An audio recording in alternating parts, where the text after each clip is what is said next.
Her story deals with a subculture of heavy metal music that some feel is sending a dangerous message to your kids. The forces of evil on the dark side of devil rock. And I want to talk tonight about the devil and demons and witches and wizards. And we just mix it up with hardcore and aggression and come out with something we think's an original sound. Loud, fast, heavy, you know. Well, what do you got? What do you got? Ladies and gentlemen, welcome back to another episode of the Riff Worship Podcast. Joined with me, as always, are the two ugliest, morose motherfuckers I've ever met in my entire life. It's me, Dylan Adams, the Baldini, the Dill Bozer himself, joined today by Austin Paulson from Sugar Grove, Illinois. Justin Swindle in Louisville, Kentucky. How are you today, sir? I was doing all right. And then you said I was one of the ugliest people you've ever met. You're in good company. We haven't even gotten to this record yet. I don't know if that's true. Yeah. You're in good company here. How you guys been? It's been a little bit. Yeah, good to see you. We missed you. We did. Sometimes life gets in the way. You've had a good go at it the past couple weeks. Life gets in the way. Little segue from here. If you have pets of any sort, if you have companions of any sort of the furry variety, be it me or anybody else, take care of them, treat them well, have fun with them, because you may only have them for a little while, but you are their whole life. So hug your pets, have fun with them. I got fucking plenty of them still, but it hits you in different ways. Trust me, it's never easy. And you've needed a hug recently too, right? Somebody. You've been sick too. God, yeah, the flu got me. I didn't have the expulsion flu, but I had the upper respiratory type. Yeah, I felt like I got hit by a Mack truck. It was terrible. So I was able to lay back, put my headphones on and listen to what we're going to be talking about today, which has made you two guys really, really sad, because it's a Mudvayne record. It sure is. It sure was. It sure is. This band is, we had a nice conversation a few weeks back when we all saw each other. And I was kind of explaining when it comes to nu metal records, for lack of a better word. Is it a nu metal record? Is it something different? Is it more of just a hard rock record with some, different elements to it? Because you look at some of the kind of defining records of nu metal, right? You look at like Freak on a Leash or Significant Other. Those sound like nu metal records, right? Like I know I've missed a couple. Whereas then you look at, like Iowa by Slipknot. Doesn't really sound like a nu metal record all the way. It's got death metal, it's got blast beats, it's got grind elements to it. You look at like White Pony, which kind of sounds like post-rock. And then you look at Toxicity, which, is it a nu metal record? Is it really? Does it have the thing that makes it a nu metal record? Did it just come out at around the same time? And the album we're talking about today is Mudvayne's third album, Lost and Found, which came out in 2005. I would say this is the band at their peak, maybe critically, commercially, at this point. The band has kind of a checkered history with the term nu metal and everything. When they started out, we've all seen the photos of them. We've seen the MTV2 acceptance with the bullet holes and everything. They were around during that period of time. They were a product of their environment and their surroundings. And they've got a lot of legs tied into that subgenre a bit. But I still debate if this band's actually a nu metal band or not. There's elements of the first record, for sure, the full length. The second record's completely different. I think that's a prog metal record, if I've ever heard it, with how it was written, how it's styled. And this just sounds like 12 really cool songs to me. So, is it a perfect record? I don't think so. But it's a really fun record. And it was very impactful for 15-year-old Dill, sitting in his living room with his headphones on and still learning how to play an instrument. It was very impactful, far more than I actually thought till I really started digging into the record again. And I was like, those, yeah, I pulled that. I stole that. Yep, that's something I've got in my sheath. But I rambled on. What's the experience with this band for you guys at all, if any? I never really got into Mudvayne, but I knew a lot of my friends and people that I was around, acquaintances in Franklin, got into Mudvayne, but it was all like the stuff before this. I never really knew anybody that was like in like 2005. They weren't like, yo, listen to the new Mudvayne tracks. It was still like the early shit at that point, I guess. But I never personally got into them. Yeah, I would say about the same thing. I can remember, I think I brought this up at least a couple times to you or when we were all together. I remember being at a wrestling camp for some reason. This is like the one. Very fitting. Introduction in my mind where I was like kind of sparring with like another kid who had like a Mudvayne shirt on. And I hadn't really heard of it before. And it was the one where it was like the devil and the Jesus figure, kind of like they're, I don't know, the conjoined twins, and you see the spine on the back of it. I kind of remember the music video. I would assume that would be before this, where it's like in a white room. That's dig. It was all there. So I was like familiar with them. I knew what they looked like. Never got into it. It was just never anything that was pushed on me or suggested. What was your first promo at wrestling camp about? Who did you cut? Yes. Yes. Johnny. Boo. Johnny. Your mom's cupcakes suck and I'm coming for you. You talking about whether or not this is new metal made me think, and it kind of made me think in the Slipknot episode when we did that forever ago. It's always wild to me that new metal is still like a genre at this point. Mm-hmm. Not at the point like we are living in currently, but in 2005, right. I mean, because like I liked Limp Bizkit a lot, and like I remember Korn from like the late 90s. So that is like the era of new metal that I have the most like experience with. So it's wild to me that people are still like in 2005 like considering that new metal, because at that point in like 2005 I was like, I don't know, I wasn't really listening to contemporary music that much, but I had moved on from new metal at that point. It was referring back to Austin and I's interview with Nate Garrett quite some time ago. 2003 was kind of the year that new metal took a dive, right? That was the year. That's when you had some of the big heavyweights were releasing pretty poor records. I think I stated, unless your name was Slipknot, you weren't surviving anything. But then you still had a couple records that were being released by a couple other bands that were still doing pretty well. Obviously, this one did really well. You had the double albums from System of a Down that did really well. But at that point, that the new metal tagline was kind of thrown out by this time. Yeah, I'm sure I'm forgetting a couple here and there, but this was also the period of time where underground music was really starting to kind of bubble out from under. You had the new wave of American heavy metal stuff, Mastodon. We've talked about all of them, Lamb of God. All of those bands were doing really well, starting to play bigger venues, opening for Slipknot on an arena tour. All of the other bands had kind of fallen by the wayside, but this band to me at this point in time had kind of, they didn't get like a multi-platinum release, right? It was still pretty aggro shit. Like Dig, that's pretty aggressive sounding, even by new metal standards. And the records went gold. That's still saying something. Their records all went gold. But yeah, it is weird to think too that in 2005, that tag was still kind of being thrown around to bands. But it's also funny to think it's 2025 and new metal still gets said in kind of like a modern phrase. There's a lot of bands now, I guess you could call them metalcore bands, that kind of lump in with this new metal thing.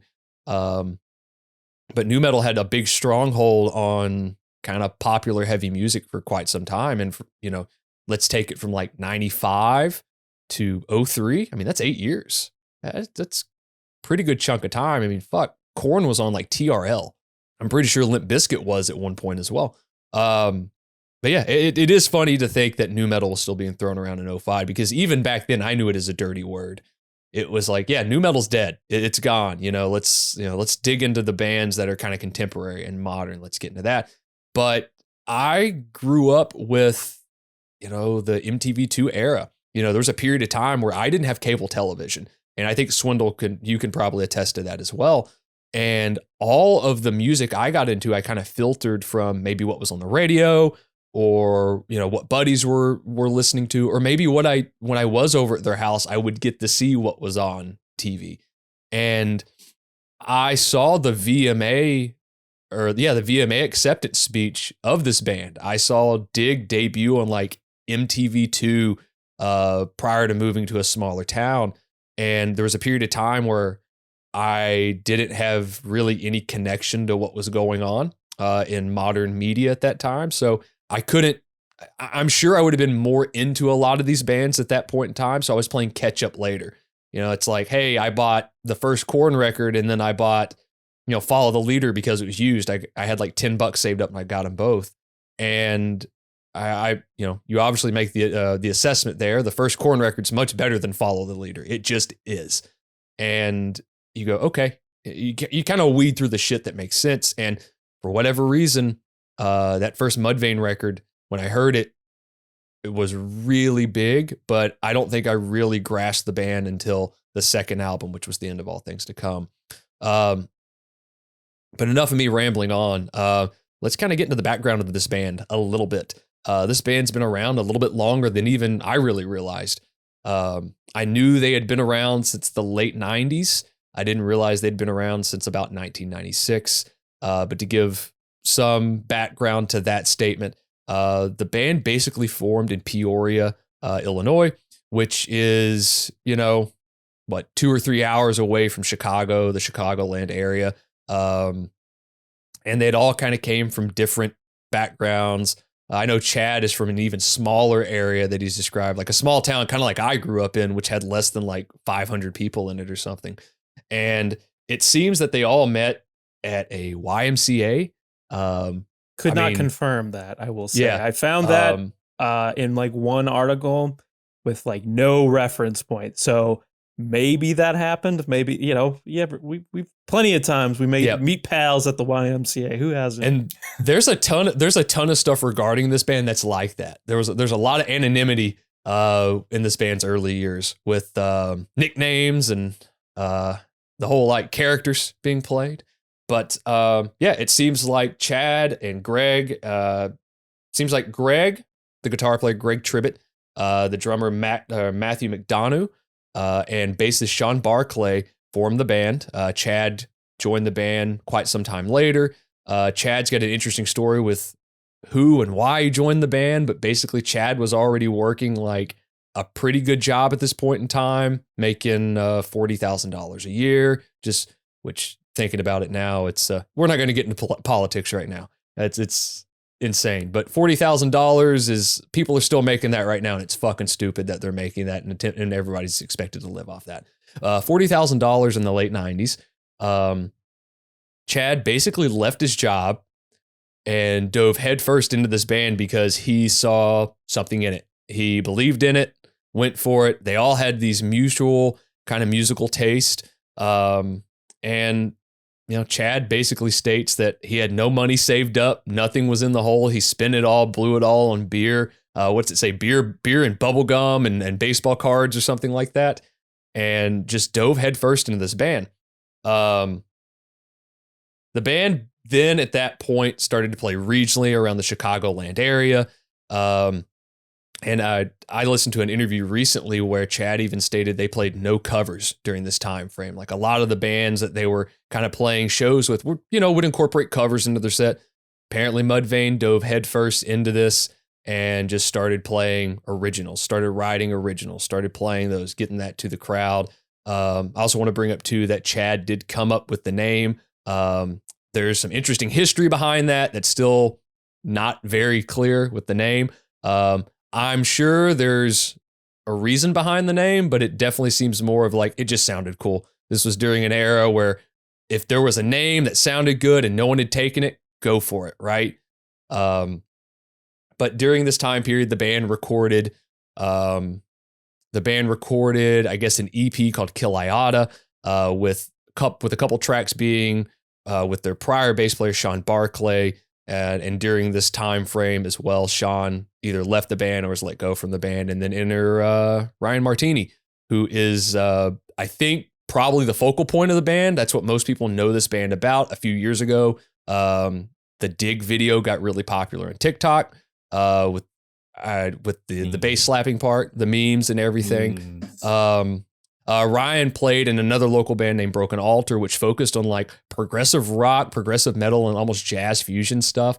And to his statement, he basically said it was kind of their hackneyed version of all these different subgenres. And they just played really technical music. And, they played a show opening for Mudvayne. The guys in Mudvayne took note. When they needed a bass player, they called him and asked him to try out. And the guys even seemed a little apprehensive about asking him to join the band because he's got some pretty advanced techniques and some pretty interesting techniques. And they were worried he'd try to like showboat a little bit more than he actually does. And he just plays for the song and ended up being an integral part of the band. Anyway, EP's recorded. There's songs on there with Sean playing bass. There's also a couple live tracks on there with Ryan playing bass. They generated a little bit of hype, a little bit of attention with that. And sometime in between the release of Kill Iota in 1997 and around in late 99, early 2000, they have a showcase. And there's a pretty interesting story about the showcase. It takes place in Chicago, but the showcase took place to ideally about 4 people. The band hired a sound/lighting guy to help them out, somebody they knew. They used his venue, but at this showcase, it was Steve Richards, who was an A&R guy for Epic Records, but also managed a really important band at this point in time, that being Slipknot. Arguably the last really big, crazy big nu metal band, if you really want to think about it. And along with Steve Richards that was there was the band's manager as well at the time. And then you had Clown from Slipknot, Sean Crahan. And I believe Sean's drum tech was there as well. So there's about 4 to 5 people interchangeably there. And this was pretty common for the time for bands. Like you do a label showcase, you may play to 10 people. And it's just different people from the record label or multiple record labels. And the band approached it with all right, we're going to play to it like it's a packed room. We're going to play to it. We're going to do everything we can to show these guys what we got to make an impact, to help ourselves out here. This is our one chance. This is the only chance we got. We got to do it. I have plenty of experience playing to 10 people personally. It's never been for a record label showcase, but lots of times I've played for 10 people. Funny enough, I don't know if Death Card played a show to the record label we were on, but I'm sure there were 2 people there. But the band played the show, started the set out. I think 3 lines into the set, sound drops. Mic is gone. PA's gone. Lighting and band are still there. All sound is gone. It's acoustic drums at that point. The band just keeps playing. Chad keeps going. And this is all a quote from Chad as well. Basically, the mic's out. He just keeps going. He doesn't know anything else to do. So he finds Sean, Clown, kind of in the 4 people and just starts pointing at him and antagonizing him and going for him and going after him and giving him the bird and everything like that and calling him out. I believe the PA comes back up at the end of the song. They play 3 to 4 more songs. They step out into the back. Before they get a chance to step back on the stage, Clown kind of makes his way through there, looks at Chad and goes, "You've got fucking problems, man. You got to figure this shit out. That was fucking great. Whatever you're doing right." And basically, they got the nod from Slipknot, which is what they needed, helped them get signed to Epic Records. I think it's also been stated throughout the years that Clown was really there to make sure Mudvayne wasn't ripping off, anything that Slipknot did, albeit Mudvayne had been wearing makeup, I guess, a few years before they had even really heard of Slipknot. Who knows? Times were different back then. But basically, Clown kind of got to know the guys, realized it wasn't, hey, we're not trying to jump on a bandwagon here with this. This is something different that we're doing. So the band was really into abstract art, as they've stated throughout the years, and they were really into aliens as well. I always go back to Stanley Kubrick's 2001: A Space Odyssey. Anytime I see old images of this band for some reason, all four of these dudes just out in front of the monolith, just laying waste. But the band gets signed to Epic Records. The band records their debut full-length release, which is LD50. It's interesting because they recorded the album many months prior to it actually getting released, and Slipknot took them out on tour, which was the Domination of the World tour or something like that. I believe Tattoo the Earth may have even been thrown in during this time as well. But basically, Mudvayne toured with Slipknot for the first 7 months that Mudvayne was a touring act. They got to play all these larger capacity rooms, 2,500 seaters, 1,500 seaters, so on and so forth. The album kept getting pushed back and pushed back and pushed back. And prior to the album even being released, the touring with Slipknot stops. The label looks at him and goes, "You're going to do a headliner. We got no album. Fuck it. Get out there anyway." All right, let's do this. They get out and they're playing to 150 cap rooms, 200 capacity rooms, and they're playing to anywhere to 4 to 40 people during this time. Really grinding it and putting it through, even with major label backing. And then you go through all that. The band continues to tour, and they tour a lot. They did for this record. They did 2 years worth of touring, to a point that Chad has even stated they had to just get off the fucking road because he was having a nervous breakdown. It's like, all right, I can only put on so much fucking blue makeup and I'm fucking dying. Like these fucking silver overalls are falling off of me. I got to go do something. So they came off the road and were immediately said, "You need to write another record." So they spent about a month putting the record together. It looks like they recorded it for about 4 months. And then you get 2002's The End of All Things to Come, which was a complete departure from the first record, completely separate sounding album. Whereas LD50 is known as this really aggro and dark and experimental, kind of weird math metal, new metal influenced album, with hits such as Dig, Nothing to Gain, which is about Ed Gein, and Death Blooms. And another thing about that album is the bass is up front in the mix completely. It's really aggro, it's experimental, it's moody, it's all those things. But then you get to The End of All Things to Come, which is written in such a short time frame and is really fucking crazy sounding. There are time signature changes all over this album. The songwriting's gotten tighter. It almost feels like this band has learned to write with each other over the last, short amount of time. And I mean, the band even got bigger with this album. This album debuted at number 17 on the Billboard charts. You've got 2 big singles off of this. You've got Not Falling, which I believe was in the movie Ghost Ship. It was used for promotion. Right. It was used for promo for that. And then World So Cold, which was another massive hit and a great video. And that's the first time that I really saw this band and was like hooked. I saw that video of how it was placed, how the song sounded, and went, okay, this is something that I can really dig into.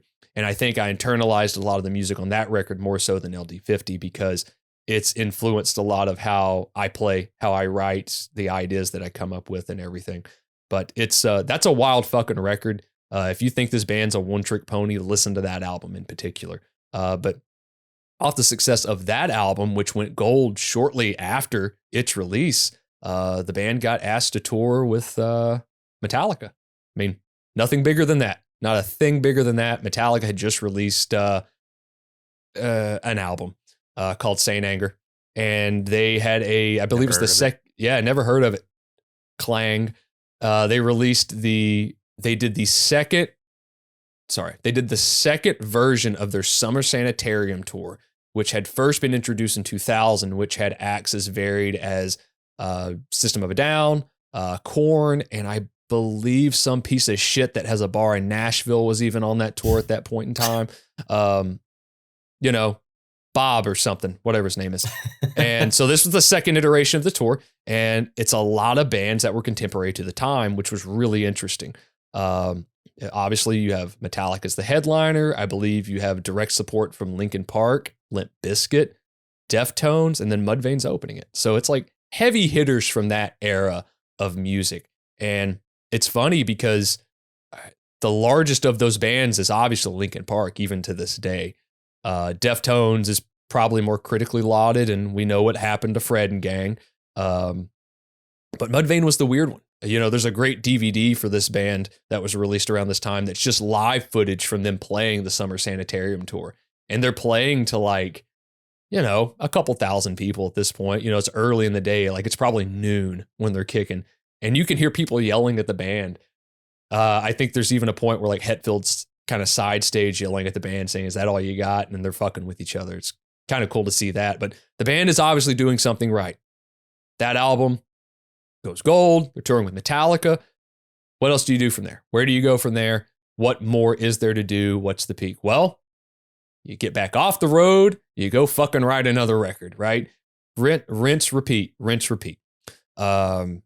Enter into the Lost and Found writing sessions. The band chose to isolate itself like it did for the End of All Things to Come writing session, and they rented a ranch-style home in Watsonville, California, where they converted the garage to just a mock studio, a pre-production studio, and just wrote for 4 months. Wrote. And they put together anywhere between 12 to 14 songs for the album. And they got, you know, they wrote until about May of 2004. And they kind of said, this is the point that we're stopping. We're done. Let's take a break and let's get into the studio. There were even points in time where no one really knew that the band was recording. They were isolated. They had rented this home. And, you know, they'd have a kid just kind of show up and go, "Hey, Mudvayne's here. You guys want to come to my family's barbecue? You want to come join it? Hey, kid, we really appreciate it. We'll sign whatever you want, but please don't tell anybody we're here. Please. Like, we just need to write this record." And, you know, judging by how close this band was and was basically just flying 300 miles an hour, just putting albums together, touring, putting albums together, not really taking any sort of breath. I'm sure tensions were a little high. You know, being stuck in, you know, a tube with 3 other guys has to be pretty fucking daunting. I know, you know, we've all been stuck in a room together with the 3 of us a couple times for a couple hours, and we're just like, I gotta leave. Yeah, I gotta fucking leave. Even all the fucking Skype farts. Call. Yeah, all the fucking farts. I can't handle it. Old piece of shit. Skype call. It's fucking Skype call. What is Skype?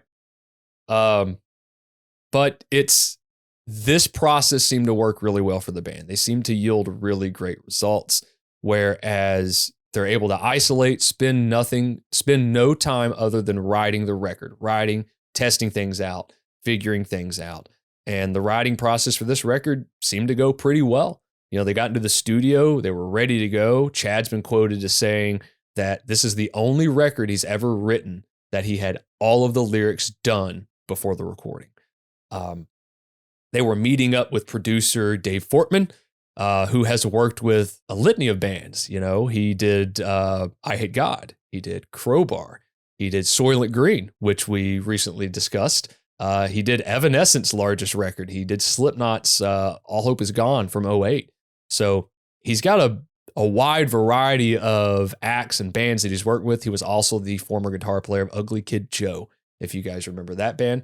But Dave's production style seemed to really gel well with Chad. He seemed to be a really kind of genuine guy. You know, Chad has looked back fondly on working with Dave Fortman, and I think Dave has worked with Chad later on, maybe did a couple of Chad's other bands' albums as well. And I know the band even went back and worked with Dave a couple times. But, you know, writing went smooth. They took a little bit of break before they got into the studio with Dave, and they started digging through that around this time frame as well. So to put it in perspective, the album was recorded in June and put together in June. The album didn't release until April of 2005. So there was a hell of a wait, 8 to 9 months there, right? And during this time frame as well, Chad also created a record label called Bully Goat Records. I actually remember seeing some adverts for this. They had a couple bands named Boba Flex was one, and then Blood Simple was the other one. And the interesting thing about Blood Simple is it's got former members of VOD in it, as well as Troy Sanders' brother played bass in it, right? Which he went on to play in Hell Yeah, and then went on to play in Kerry King's solo band recently. So little bit of connections there. Chad likes to surround himself with people he knows and is really comfortable with, I've noticed. But during this time frame as well, I found some really fun information that pertains to maybe a couple of the guys' interest in like heavier music. Is that during this time frame, there was a Death Chuck Schuldiner tribute record being put together by James and Murphy and Darren Miller of CKY that Chad and Ryan both had interest of being on that never came to fruition. Was supposed to be released through Massacre Records at some point and was just dropped. I think this is the time frame where James Murphy had a brain tumor and had to go through all that, which he's still with us. You know, he made it through, and I've in research for this episode, I found out that he's still looking to put that album together. So, I mean, who fucking knows? But that was just an interesting tidbit. So as I mentioned, they're working with Dave Fortman, who has a great catalog of bands, you know, extreme and hugely successful and contemporary, such as Evanescence Fallen album. I mean, Arkansas connection there. So the band is really looking to find something to help further their sound. You know, the band can either get more progressive, more technical, whatever it is, or they can go, let's just write songs that we really enjoy and we can give a different perspective of. And that's what I think this album sounds like. It just sounds like an album of 12 songs. Here's the songs we put together. This is what we think sounds cool. Give it a listen. And the lineup on this record is consistent. That's one thing I will say about the classic lineup of this band. There's no changes. It's the same 4 guys. It's Chad, it's Matt, it's Greg, it's Ryan. They worked with Dave Fortman on this record. Not a lot else. I believe Ted Jensen did the mastering of this on Well, and you can look up his catalog. He's done almost as much as our buddy Alan, if not maybe more. But they recorded the album. I've got it here. They recorded the album at the Plant Studios in Sausalito, California. Some information about that studio is fucking wild too. There's like 3 versions of that studio. There's a New York version, there's a Los Angeles version, and then there's the Sausalito version. They were all opened at different points and closed at different points. I believe the longest lasting was the Los Angeles one, and it finally closed last year. But there are tons of artists associated with that. I know Fleetwood Mac's came up, Born to Run has came up with some of them. But the Sausalito one is where this album took place at. So with all of that, you want to get into the album tracks? Boy, howdy, do I. So don't contain your excitement, boys. Contain it. I know I have to subject you guys to New Metal Power Hour about once or twice a year. So subject is you are using subject correctly this time. To New Metal Power Hour. I'll be forthcoming. I was concerned going into it. I wasn't sure how I would fare with it. I think I appreciated it more going through it on the other side. I think doing research for this episode certainly gives me more perspective on a form of music and a time era that I was not a part of, didn't have any idea, didn't choose to, indulge in. So I like that. I like learning things. I like learning about music in general. Still listening to the Eagles. That's the only thing you listened to in 2005. God, how old were you? What, 8, 9, or 10 at that point? 10. I'll agree. I thought a lot of the riffs, a lot of the songs were a lot more interesting than like even the new metal that I grew, like the shit that I enjoyed when I was a kid. Like, I thought this album had more interesting stuff than a lot of that. I thought there was a lot less douchebaggery and a lot less like tough guy posturing and shit. And that's the big thing, isn't it? Right. Like with new metal, that's the thing. Like it's supposed to be this, it's marketed as this music that's meant for the, the outcast, right? But then the outcast became what everybody was doing. The jocks, right? Yeah, right. That's the big thing. Whereas I kind of took any music I listened to, if it was aggressive, whatever it was, I wasn't attracted to the subgenre. I was attracted to, oh, that sounds really cool. Let me grab that record. And I grabbed a bunch of stuff that I don't remember and I'll never listen to again. But with this record, I'd already saw the music video. It was aggressive. It had different dynamics to it. It had textures to it. There was more to it than I actually thought. And I remembered when I saw the World So Cold video, the last time I saw this band was with Dig, and I went, oh, this is the same fucking band. It looks like a completely different band. It sounds like a completely different band. This band has more nuance, and even at 15, 14 years old, I knew that. And you're right. Like, that's the thing that put me off. Like, that's why it took me so long to appreciate like a Korn record, because I saw TRL. I saw, all the big glitz and glam. And I went, there's no way that I don't feel like a part of that. Whereas I feel more like the guy that just wants to be really proficient at his instrument. I feel more like the guy that really wants to learn, like, what do these guys think about when they're writing? What do they read? What do they watch? What influences them? I want to know more about that stuff. And that's why, this was probably a really good gateway band for me to get into more extreme subgenres. Yeah, the first Korn record's great. I have an admiration for a couple Limp Bizkit records. I really like Wes Borland's guitar playing. I think he's really inventive. There are aspects of Korn I do like, but I do think once it became the thing of once everybody started to understand what it was, it felt alien. It felt foreign. And this band still felt like an alien to me because it was so interesting and weird without, being like a prog rock band. Song structures and time signature changes still felt really cool. It felt like it wasn't just on a grid the entire time. Like, there's a couple spots on this record that feels like, oh, they could kind of go off the rails here if they're not careful. I mean, there's weird little pick scrape things in there you shouldn't hear, but it felt really good and it felt comfortable to me and it felt welcoming. This band wasn't playing arenas. They were opening for arena tours, but they weren't headlining arenas. It didn't feel like some rock star shit. It didn't feel like something I couldn't be. So let's do it. Let's get into it. The first track, Determined, or as I originally saw it, it was Fucking Determined. When they released the song, it was called Fucking Determined. And they changed it almost in the blink of an eye, and no one saw it. And it became Determined. The video dropped, I think, just like on their website for initial release of this. And it's a 2.5 minute, like, just aggro Pantera-esque song in a lot of ways. It's the guitar playing's very, staccato. It's very chromatic. It's very, I want to say about Greg's guitar tone on this record, it's very tight and cutting. There's not a lot of tonal differences in here. There's a few things, but he's pretty much set up with like 3 sounds, like a clean, kind of a low gain sound, and then his kind of high gain sound. But the minute you hear the rhythm section kick in on this track, it's fucking over.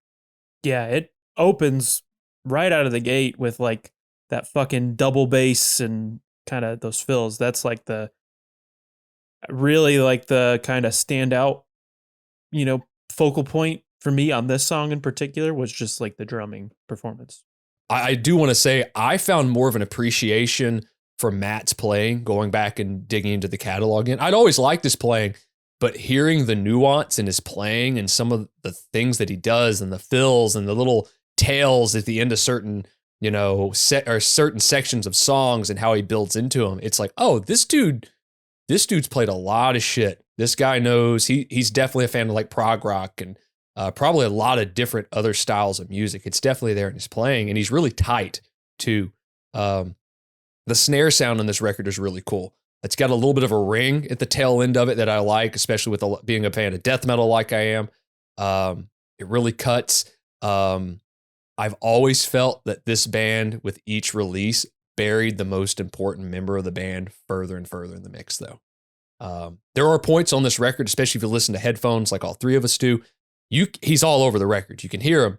But if you're just listening, I mean, hell, when we were in the car listening to it, it's like, is the bass even on this record? We know he's a great player, but this is also a track where it's got more guitars layered up front, I believe. Whereas you get into some of the later tracks and further down the track listing, you hear him more. You start to figure out the sound of it.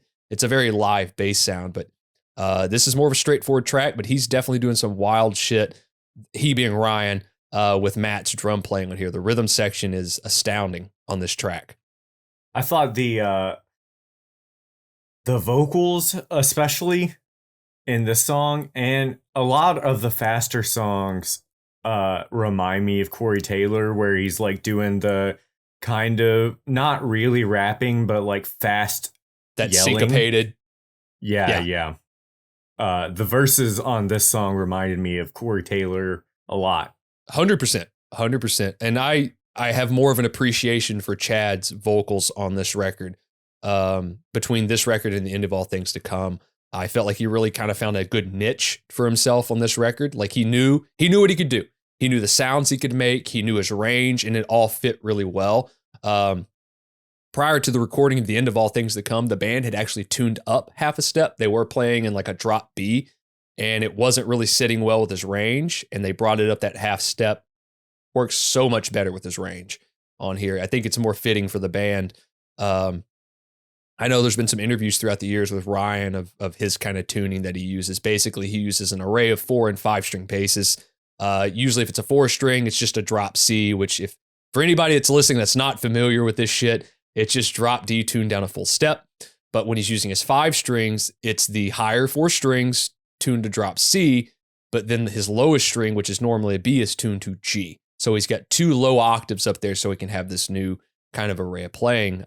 Ryan was always known as the slap guy based off of LD50, kind of helped bring that stuff to the forefront. He felt he was being pigeonholed as the slap guy on the End of All Things to Come. He started adopting this almost flamenco style tapping technique where basically he would get this slap percussive sound by hitting the strings really hard with 2 fingers at the end of the neck, and it would produce a slap sound. So there's more of that on this record. I think there's one track that's actually got slapping and popping in it, and we'll get to that. But it's just a technique that you'll notice on this record throughout the songs and how he plays.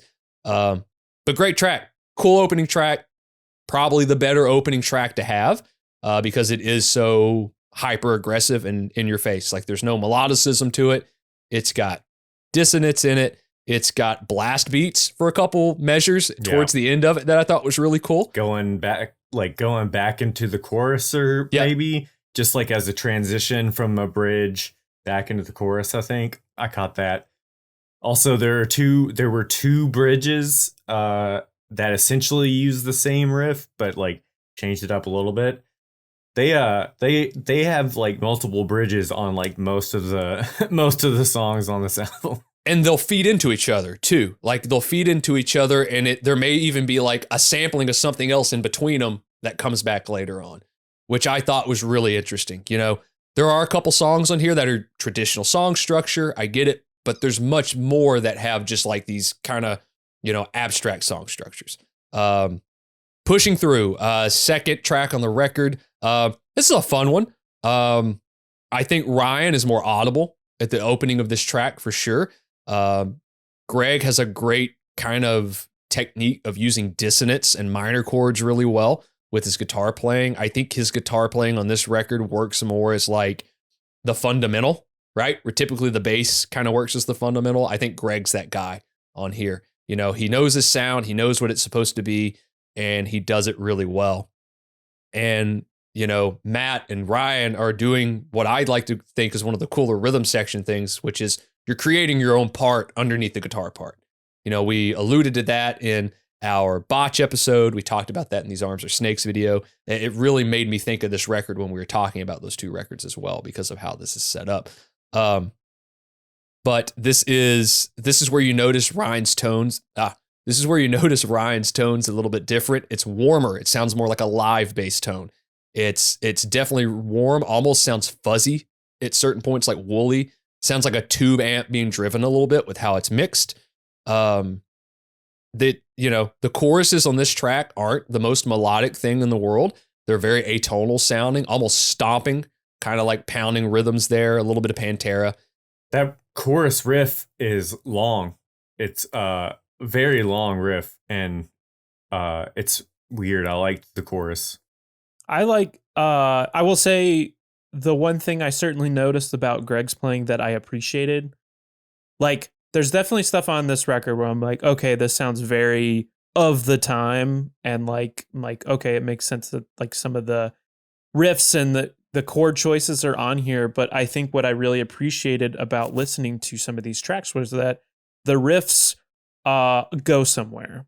They're longer, like Swindle said. They're like, it's not just here's a measure of this. Here's like, as Dylan said, he's holding the fundamental, and he could very well just like chug or palm mute or whatever. But it like actually there's some movement. It's going somewhere. Yeah. These are long, kind of like well thought out riffs. There were times where I'm like, oh, this isn't like over yet. Like he's So I do appreciate that. He really thought out his parts on that. I think this band, the musical instrument side of this band worked really well with each other. I think they all played off each other really well. Like I know Ryan has been quoted as saying that typically Greg and Matt will work together and they'll come up with the ideas, and Ryan will just listen and he'll go, okay, I can make this sound this way. I can make this sound this way, and glue it together. And that's why you get almost 3 separate parts, not necessarily playing together in unison, creating this great fundamental thing, this great, interesting sounding thing. Great track. I wanted to point out that lyrically, this album is very straightforward. It kind of speaks, Chad's lyrics kind of speak to misunderstood people. I think that's generally what I hear. It speaks to people that maybe feel like they're outsiders or anything like that. I know that was a trope of the time, but it's very fitting. I think just hearing interviews from him, he seems like all these guys seem pretty genuine when you hear him in interviews. I think a lot of these guys probably went through different periods of time and did things, but they all seem to be pretty genuine guys. But I think Chad's lyrics are really fitting, and they are they kind of strike a chord for misunderstood people everywhere. And I have so much more of appreciation for his vocals on this record. I always used to say that Chad was kind of the weak point of the band to me when I was younger, and there's so much more of an appreciation of his range and what he does on this, because everybody has their different kind of fitting point to the song, and it all does really well. And Chad's got some great melodies going forward and some of the more melodic tracks that work really well. And speaking of some range, Happy. Yeah, definitely maybe the first time you get some of the cleaner vocals on the track with that Cemetery Gates kind of the part. Cemetery Gates, This Love kind of guitar part. Yeah. I think it's the undeniable hit on the record, right? Like there's a couple tracks on here that feel like singles, but this is the undeniable one. Without knowing a lot about this band, it definitely felt like they were going for more of like a radio type of song for sure. It's more of a pop structure. It's more of a pop structure. It's got some more melodicism. Maybe again, without having any real knowledge of this band, it would feel like a track where the band is trying to do something different. This is arguably the most melodic thing they've probably done to this point. World So Cold had a lot of elements of that. Not Falling did when it came to singles.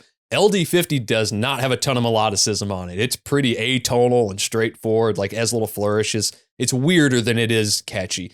And The End of All Things to Come it's close to a fucking prog rock record as this band's going to get. But it's undeniable. I saw the video for the first time and was pretty struck by it. It seemed cool with the production of it. There wasn't a lot of CGI being used in videos, in this manner with the tornado and the storms that fit into the album artwork. I think it's got a great opening riff. I know Swindle brought up when we were kind of listening to this a little bit that the octave work that Greg incorporates is really interesting because, maybe you can give a little bit of background on that, Swindle. I know you brought up Fugazi when it came to that. Yeah, we actually, there was a riff in that episode that Austin and I did that was like an octave riff. So I kind of talked about it last week. But yeah, we were listening to this song in the car and I was like, it's so weird to hear all the places that octave riffs are used, because I know them so much from Fugazi and some Rage Against the Machine, but they're also in fucking Morbid Angel and other death metal shit, and they're in this Mudvayne record, and they're in fucking jazz, right? Yeah, guitar, and it permeates all genres of guitar music, and it's always a weird line through. Yeah, it's all over this record. Yeah. Every song, I feel like for the most part, has some sort of like octave chord thrown in as part of like one of the arrangements or the riffs on this. Like he utilizes it quite a bit on this record for sure. Right. And that could be the fact that it's a one guitar band as well, right? Kind of widen it out, thicken it up a little bit, play a harmony without technically playing a harmony kind of thing. Not to say that he doesn't do a couple harmonies on this track, because I think the intro is layered. Like there's a second harmony that comes in. I like how the drums come in with the rhythm section comes in on this track, where it's kind of stabs at first and these big dramatic slides that end out to that. I will say the choruses of this track are huge sounding, like they're definitely pushed really hard. That's also the first time you really get to hear that kind of slap tap technique that Ryan incorporates a lot. He's playing counter melodies all over the chorus. The lyrics in the chorus, very straightforward. You get it. You know what it is. It's open for interpretation. But Ryan's playing is really, really fundamental to this fucking band. It's hard to think of another bassist in this band. You know, the creativity with how he plays and plays against the rest of the guys is really, really important to this band. Yeah, I don't know.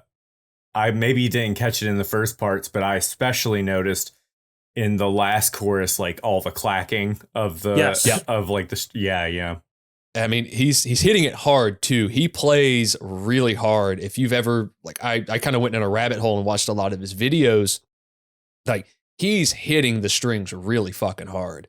And he's kind of slapping them against the end of the neck where the fretboard meets the body as well, to really incorporate that. Greg's got some stuff on here that really shows how good his right hand technique is. A lot of that stuff is probably, I wouldn't say it's down picked, but it's still tightly picked. He's not really missing or flubbing anything. It doesn't sound like the gas is going out. I think the bridge has these great, it's a really short bridge. It's really short, but it's got this great harmonized thing with some backing vocals over these guitar bends that are going on that I never noticed until I watched, I think we linked in the notes, performance on Conan. That is a really good performance from the band. And I noticed that was part of it, and it really kind of caught me off guard. But as Swindle said, that final chorus they really push it hard, and then it ends with like a mosh riff of sorts. Then we go into the next track, the tech track, I guess you could say. I Am In. I don't know what that means. I couldn't find exactly what it meant. I looked all over, but it's a pretty grandiose sounding track. I think it's one of my favorites on the record. I think the riff is probably the standout. Definitely in the beginning, it's super chuggy. One thing that I noticed a couple times, and I'm sure you can clear this up for me. The bass itself, like it cuts through really well in this song, and I almost thought it was like fretless. And I don't know if that's just the like kind of fuzzy, the tone of it. To me, like I don't know. It just reminded me of some like Steve DiGiorgio stuff and like Death. It felt very. The tone of it was like borderline fretless to me, and I when I looked up, pictures of Ryan and different like live performances, I didn't see that, but to me it was like, oh, is this a fretless bass on here? It's interesting you say that. He is a big Death Steve DiGiorgio fan. He has listed Steve as one of his influences, like Geddy Lee, Cliff Burton, Steve Harris, and jazz guys as well. But it's the instrument that he chooses to play. It is a Warwick thumb bass. It's one of the neck through models. Those instruments have a certain sound. That's the only sound that they make, is that sound you're hearing from him in his hands. And he's probably one of the more known people that plays those basses in larger bands. Obviously, like, Mitch from Thou plays a Warwick thumb. Sounds nothing like this, right? Sounds like this big distorted like earth mover, which is what it can do as well. But they're kind of known for this alien kind of sound that this thing does. Ryan's sound is very articulate, but also very like gurgly, I guess could be the word. Very snarly, very like round sounding. And it's not a fretless on this track. It's just how he chooses to play and some of the sustain in the notes, because it does. The way this track is written with how very percussive the guitars are, the bass just gets to kind of dance everywhere, all over. And you really hear it on this track. And I think this is the only track he has stated that he actually slaps on the entire album.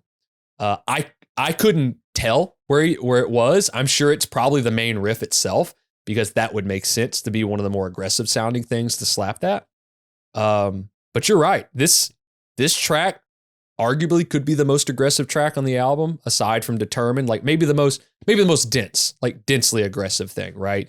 This kind of sounds like pre-Meshuggah to me. Like this is something that would help me get into that style of music because of kind of the rhythmic placing and how everything's everywhere. I think Chad sounds really fucking nasty on this track. I think he sounds really hyper aggressive. It almost feels like a Southern Trendkill era track to me, with this crazy upfront aggression. You mentioned it, his bass playing's all over it. That kind of harmonic support and ebb and flow that he's got on a track like this. I think there's also some legitimate two-hand bass tapping going on at certain points in the track, kind of ending out the choruses. I thought that cleaner break, it sounded like some tapping or some weird like hammer on parts. Glad you mentioned that break. Chad must be a big fan of The Shining. That kind of goes back to the Kubrick stuff, because obviously the lyrics in that part is all work and no play, makes me a dull boy, which comes back up later on a track called Dull Boy on another album. But there is a fuzzed out bass line that comes out in this track that is brought forth into the mix that happens another time on the album. Ryan's not an effects guy. He's just plugged the amp in. There might be a clean DI in the mix, but it is straight to hands, to bass, to amp. So that's a really cool thing that I've never heard him do, is that almost fuzzed out, overdriven bass line kicking in toward the back end of the track. And I also put in here that Matt's performance on this track is fucking stellar with what he's doing with drum placement. On to the next track, Fallen to Sleep. This is a Tool song. Yep. Oh, thank you. Put that right yes. out the gate. Not in multiple ways. Not just the riff or the riffs, because all of the riffs sound like a Tool song, but like the first verse of the song, he says, dreams of pouring rain, dreams of tidal waves push us all away. And that is almost literally word for word Enema, where Maynard says, I'm praying for waves. I'm praying for rain. I'm praying for tidal waves. There you go. Yeah. Maybe a bit of a nod there. Maybe this is a Tool song. yeah, absolutely. This is it's kind of like a stoner track to me for this record. It's definitely one of the first. It's kind of ballady, I guess you could say, in a sense, with how it's structured. I think the bass is warmer on this track. Ryan gets to fill up more space. Matt gets to fill up more space, with the guitars kind of being a little bit more subtle. Obviously, you get these huge choruses. There's a lot of dynamics in this. The second verse in particular has a very Tool-esque opening. I do like on this track that the verses start out one way and they end another way. Like it's for a certain period of time, it'll kind of have a different feel than in the end of it has a different feel. That second verse has a completely different feel to it. But the opening part with it's all kind of tighter, muted rhythms. I was like, oh yeah, that's Adam Jones. That's Adam Jones guitar playing 101. Yeah. I mean, even later though, there's like a kind of choppy palm muted part that sounds like something Tool would do 100%. I mean, I also think that just like that riff from the open with like the low octave clean guitar thing. And it's got to be in like a minor or absolutely a minor key, like D minor, which is like the only key that Tool ever played. The scale choice for sure is like it's the Tool scale, or whatever. Yeah, it might as well be just change the name, change D minor to Tool scale. Hey, John Music Theory, get on it. We're changing the Gulf of Mexico. Change it to Trump signed an executive order. Tool scale.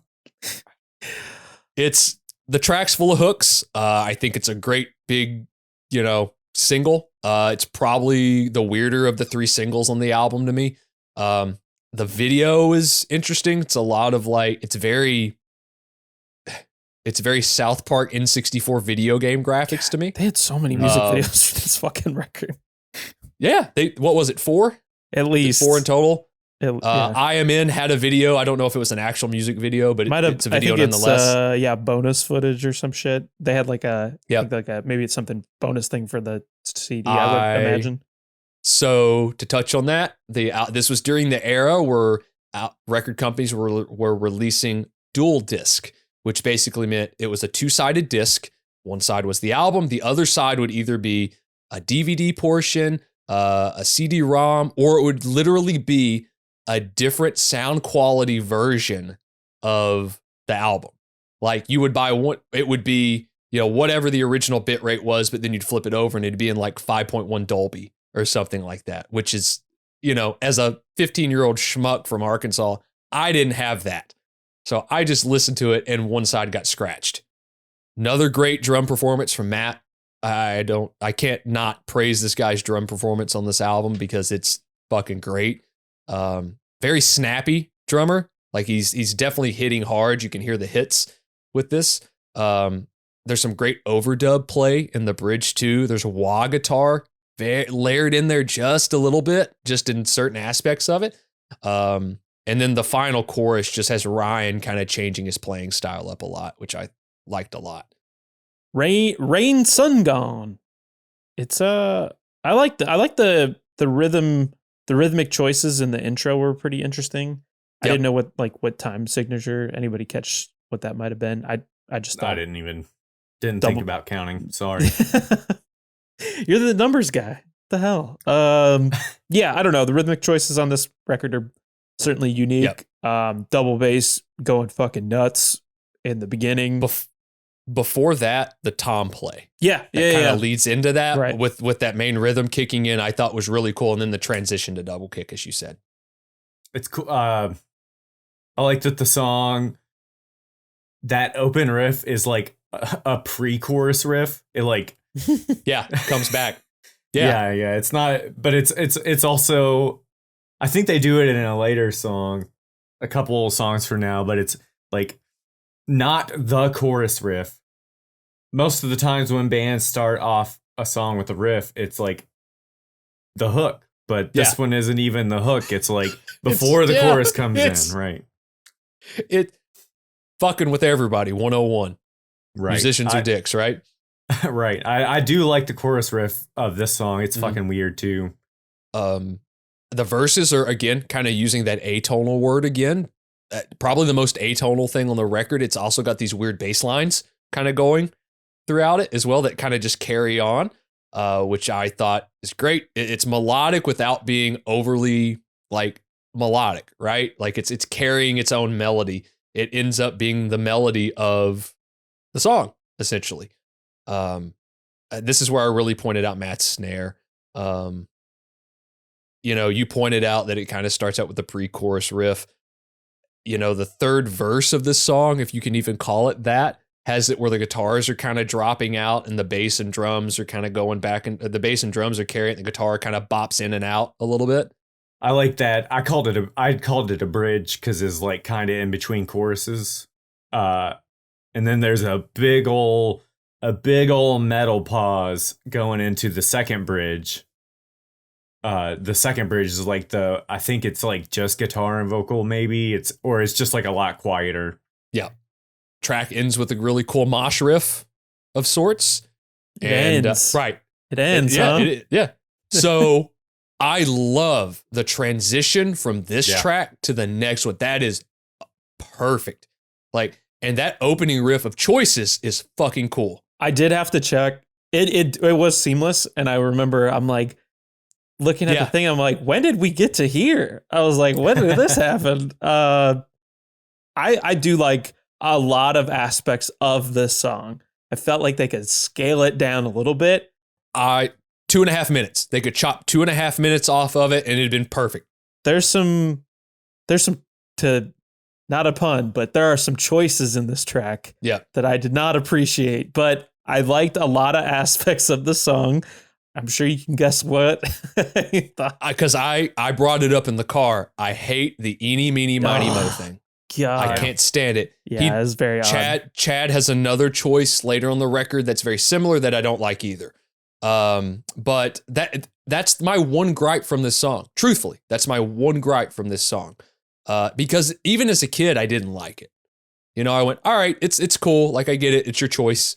Yeah, I think, had they just maybe scaled it down a little bit and gotten rid of that. I mean, it's cool. It's got like some really great like vocal harmonies and some Pantera-esque riffs. Yeah. Like, it's fun. I like that they're together. It makes sense, obviously, that they're together. I'm sure they were written in mind. But yeah, it's just like one big kind of jam. The first half of the song seems like a song. And then there's the second half of the song, and it just seems unnecessary. Yep. I think you end it at like the 5-minute mark. That's where you stop it, fade into the other track. You could cut 2.5 to 3 minutes off this song. I don't like the whole like radio transmission voice thing over the ending of that. It's the Foreclosure of a Dream. They use the same sample in that song. Read my lips. Read my lips. George I didn't catch that. Yeah, they use samples from fucking the JFK "Ask Not What Your Country Can Do For You, but what you can do for your country." I think they used some Richard Nixon shit, like "I'm Not a Crook" or something. In Choices? Yeah. I heard MLK as well in certain parts. And then there's that "Read My Lips" from HW. I will say the bridge of this song, and I'm going to call it the bridge because that's kind of what ends up becoming the jammy part at the end of the song, is really cool. The kind of building of that, the chord choices in that are really cool. I mean, it's a cool track. Again, they could squash it a little bit. That's going to be my general consensus of this record when we get to the end of it on a couple things. But yeah, I mean, there's 9 really cool songs in here to me. That part, when we listened to it in the car, I was like, oh my God, this is just Screamo. This is the Screamo part. They play like the fucking melodramatic build, but that guitar, like, kind of picking it, that whole riff is just like, it reminded me of fucking early 2000s Screamo. It was weird. To hear these two, weird. To hear that somehow, right? Yeah, 2 completely separate forms. I will say before we segue to the next track, Chad sounds really good on this track. I think this is a really standout performance with him with the vocal harmonies and the layering. Really good job. We go with the next single off the album, which is probably the most rock and roll sounding kind of single out of all of them. There are 2 nu metal bands that I despise. One of them is Rammstein. Fucking hate it. Every song is exactly the same song. And Disturbed. Hate Disturbed. Hate it with every penance, with every fiber of my being. That guy's vocals annoy the dog shit out of me. I'm sorry. Anybody that likes them, good for you. I just can't stand it. This song sounds like a Disturbed track with how the guitars are placed. It doesn't have the typical like single note nu metal thing, but just how the da da da da da da da da, like it just sounds like that. I wrote, because I just thought of like, what's the way somebody would describe a riff like this? And it'd be like high octane, like just one of those types of commercials. Yep. Yeah, I definitely heard it in there for sure. Is this sorry, go ahead. This is the Saw 2 song. This is the Saw 2 track. Song. Yep. Okay. So I like this single. Overall, I like this song. Doesn't pester me enough to make me go, I can't listen to it. That riff is essentially just a chorus part, basically. You know, this is songwriting 101, right? For this track. I think the verses are fucking cool. I think that weird upper range of the lowest strings playing that weird syncopated, single note guitar part is really fucking cool. I like that little embellishment that comes at the end of the verse riff where he just hammers on Yeah. I like that part of the riff especially. I just didn't know that Saw was so emotional. That I know I said this in our chat, but I really don't. They could have just left this on the soundtrack of Saw 2. It probably didn't have to be on this album. B, why did they choose this song for Saw 2? Donnie Wahlberg loved it. He wanted it on there. It's funny. What's funny about the whole Saw thing is I had to think about this. This track was obviously written for this record. Like, it was written to be a radio song. And it was played on the radio. And I'm assuming that the director of Saw heard the track and was like, I would love to use this on my soundtrack. Funny enough, there's a weird story about the director of Saw. So during the touring cycle... You're telling me. Sorry, go ahead. During the touring cycle for The End of All Things to Come, I guess the band stopped off at a Denny's. They were in there. It's probably 3 a.m. Half of the guys probably still got makeup or alien faces left on them or whatever. Eating a Who burrito. Eating a Who burrito or a Moon's Over My Hammy, which I've eaten many of. I knew he was going to say it. Got to get it in there. Cue the Patton Oswalt bit where he's talking about taking his daughter to fucking Denny's for Christmas. But they're sitting in there and Chad hears this conversation going on about people pulling their own eyeballs out. And he looks at Matt and he's like, did you fucking hear this? Matt's like, I don't know what you're talking about, dude. So they get out of there. The director of Saw 2 ends up, I believe his name is Darren Lynn Bousman. Meets with the band. Chad realizes that there's a scene in the movie, in the screenplay, that involves somebody pulling their eye out. And he tells the director the story, and the director's like, oh yeah, we used to hold our like meetings about the writing for this movie in Denny's. It's like, that's wild. Weird. Absolutely weird. Crazy. So yeah. And I think Chad is actually in the movie as well for like a very small part. I would have to go back. He's one of the traps. I would have to go back and watch. Listen, Orson Welles voices Unicron in the Transformers movie from the 80s. I will believe anything. That was his last acting role. You're gonna frozen green peas. You're gonna have to make the wise choice. Are you gonna cut Chad Gray from Mudvayne's foot off? God damn it! This one off the rails.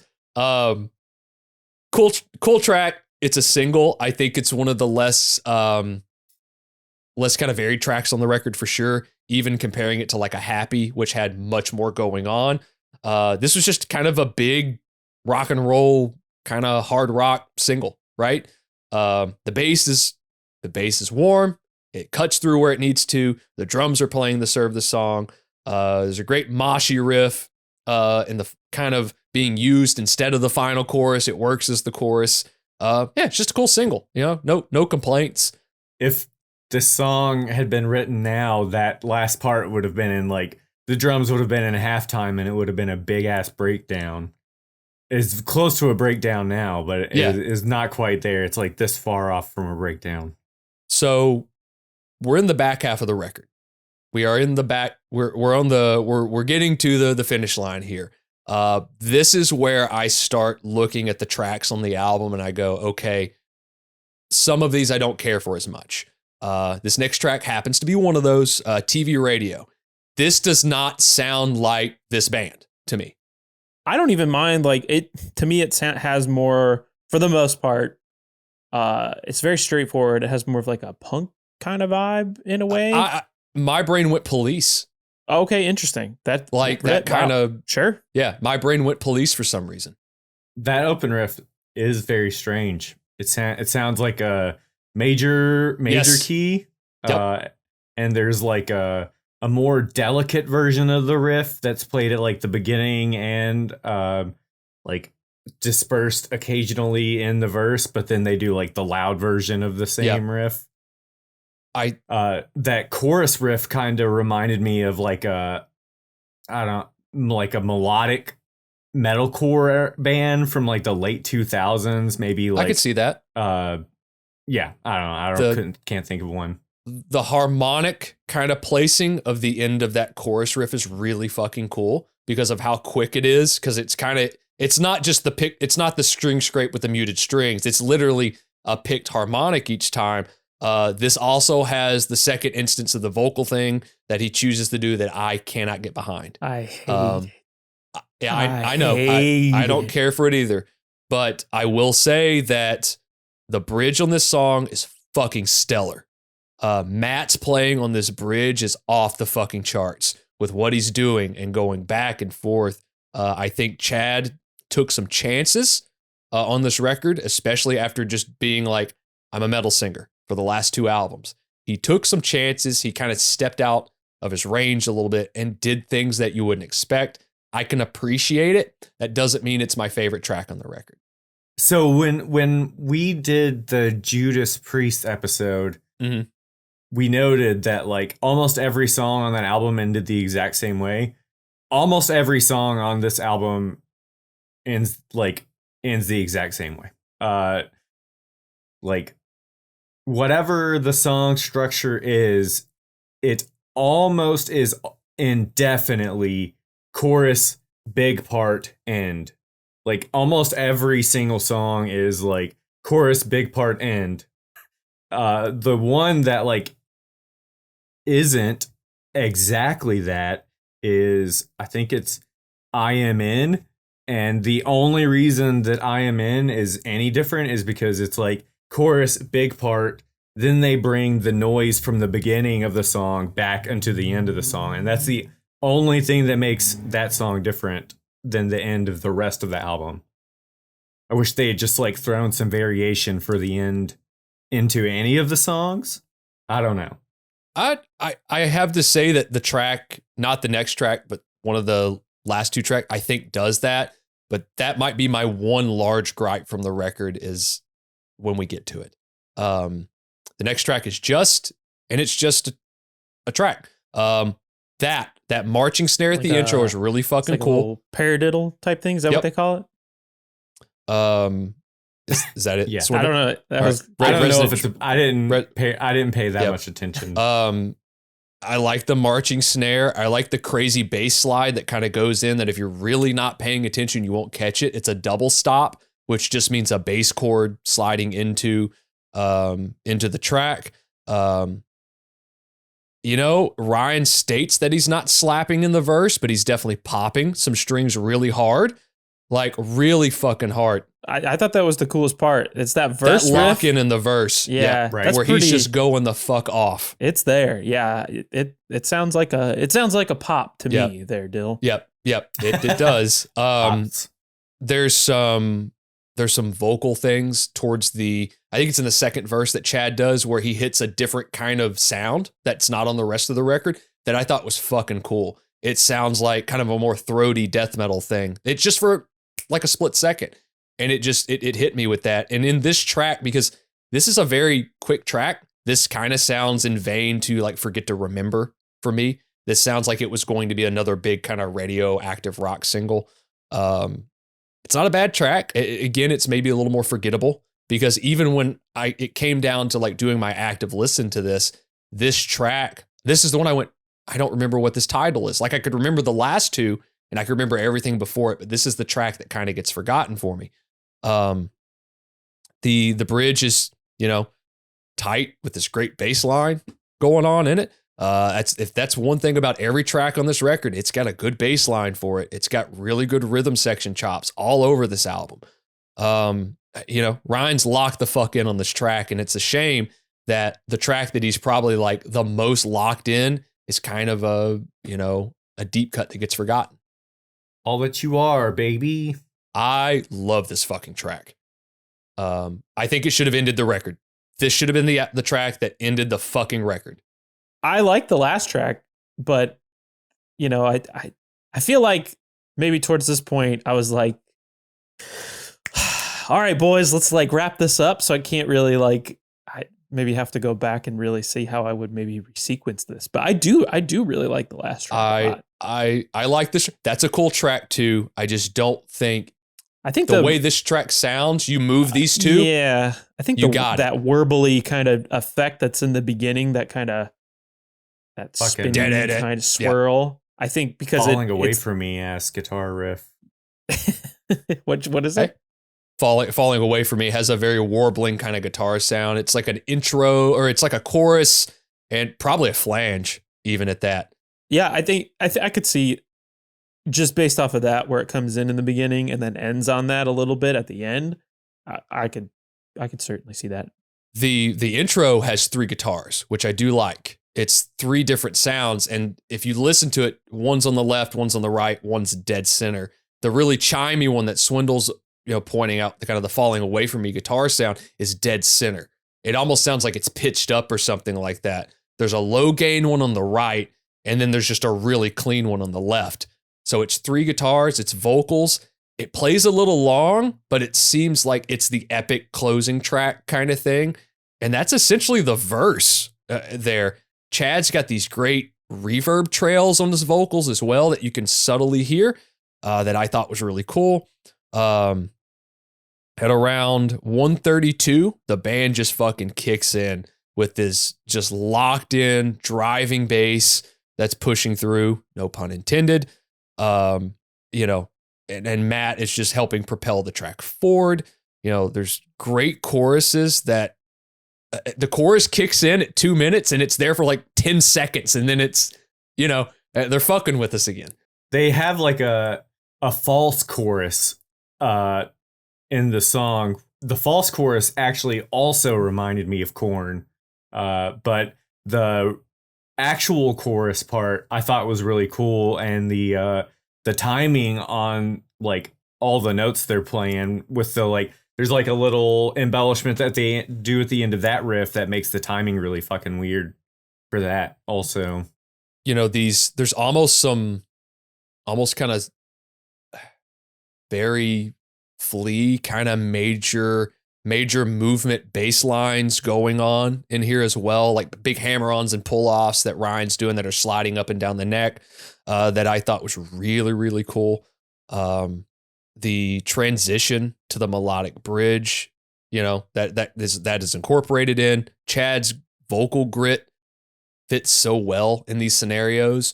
It's not just this hyper clean voice. I don't think he could do that. I think his voice always has this kind of natural kind of gravel to it from screaming for so long that he did and how he did.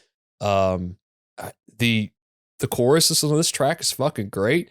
I like how this track ends a lot. I really do think this should have been the end of the fucking album. You have spent far more time with this record than I have. I do like Pulling the String a lot. I think out of the tracks that kind of stood out, it would be this one and like I Am In. I like the kind of like stabbing guitar chords that open up the song. I like the riff. Again, I feel like the riffs on this record, they're kind of prolonged. They go somewhere. It's not just like, this kind of like repetition, which isn't like necessarily a bad thing. I just feel like there's some movement. Pulling the String. It's a cool song. It's got these great kind of vocal layers in it too that I like a lot. The opening is just this very driving bass and drum driven thing. I think Ryan's doing that tapping rhythm that he's known for there, because you can hear the octave, right? You can hear the full bass octave. Those stabbing dissonant chords that Greg uses all throughout this record. Fantastic. This is the other song that you referenced earlier that used the fuzzed out bass. Yes. Yeah, it gets fat. Yep. Gets fucking he gets sad. Really, and I think if they use the same setups that they used on the prior record, basically Ryan would use his stage setup, which were a couple Ampeg SVTs at the time, or SVT4 Pros, 810s. And then they had there was a bass amp company called SWR for many years. And he basically had a small combo that would get this really great dirty sound. And they basically took the amp part out of it, pulled the speaker out, wired it through one of Greg's Mesa Boogie guitar cabs, and just dimed the fucking gain on it. So I'm thinking that's that fuzz sound blended in there, which is what a lot of guys did at certain periods of time. There's a callback in this track to the song Nothing to Gain from LD50. He actually says the line "Nothing to Gain" really quick in the same the same phrasing and syncopation that he did on that track. Again, I don't have to talk about the bass lines on this fucking track. We know what they are. We know what they're doing. We know Ryan is walking all over this fucking track with all of these different stabs that he does. I like the Psyched Out bridge. I really do. I think this is definitely one of the better tracks on the record. At one point, I thought it ended, and then it didn't. Yeah, that's cool. It comes back to the mosh riff. Yeah, they really squeeze out that last bit as much as they fucking can. I thought it should have just ended. Yeah, just right there at that stop. Yeah. I don't think they should have brought it back because like they just kept repeating the same. Like even the vocals was just the same line or the same two lines over and over again. It was just like shave it down. Yeah. It's a flawed record. It is. But it's a band stepping out of their comfort zone, doing things that they wouldn't normally have done. Maybe they got pigeonholed as being the progressive band or the weird band. They wanted to do something a little bit different. And they did. And they did it to a great success. My take is there are 3 songs that I would pull from the record. TV Radio, Just, and on any given day, it could be one of 2. It could either be pulling the strings or pushing through, depending what mood I'm kind of in. I think there are collectively 9 great songs on this record and 3 that are all right. There are technically 2 B-sides for this record. Goodbye, which is a track I had never heard until we started doing research for this. I had never been able to find it. I didn't even know about it. And I listened to it, was like, this is interesting. It's melodic. It's a very moody kind of song. There was a track called Small Silhouette that was written in the writing cycle for this album, but was actually used on a soundtrack for a kind of anthology series that was on Showtime called Masters of Horror. I never actually saw any of that, but I owned the soundtrack because of this track. It also had a really great version of an Andrew WK song on it called You Will Remember Tonight. It was a rough cut and it was fucking awesome. But, to getting back to the reception of this album, this album was met really well. It's the band's highest charting record. It's the band's most successful album. It debuted number 2, sold like 100,000 copies in the first week. It went gold quickly for them. It's now gone on to sell 1 million copies across the globe. The band got a Grammy nod for this as well in 2006. Obviously, it lost out to... Well, actually, let me get back to that. The band got a Grammy nod in 2006 for the wrong fucking track. They chose Determined as the single to be nominated for a Grammy. Right. Let's not use the big hit from the record. Let's use like the really aggro one. Fine. We know the Grammys are what they are. But Slipknot won that year. I think they were nominated against like Ministry, Slipknot, Rammstein, and Shadows Fall, which was cool to see that band on there. But Slipknot won one of their very first, if not their first Grammy ever. So everybody seemed to recognize this as a pretty solid record, except the critics. Critics hated this fucking record.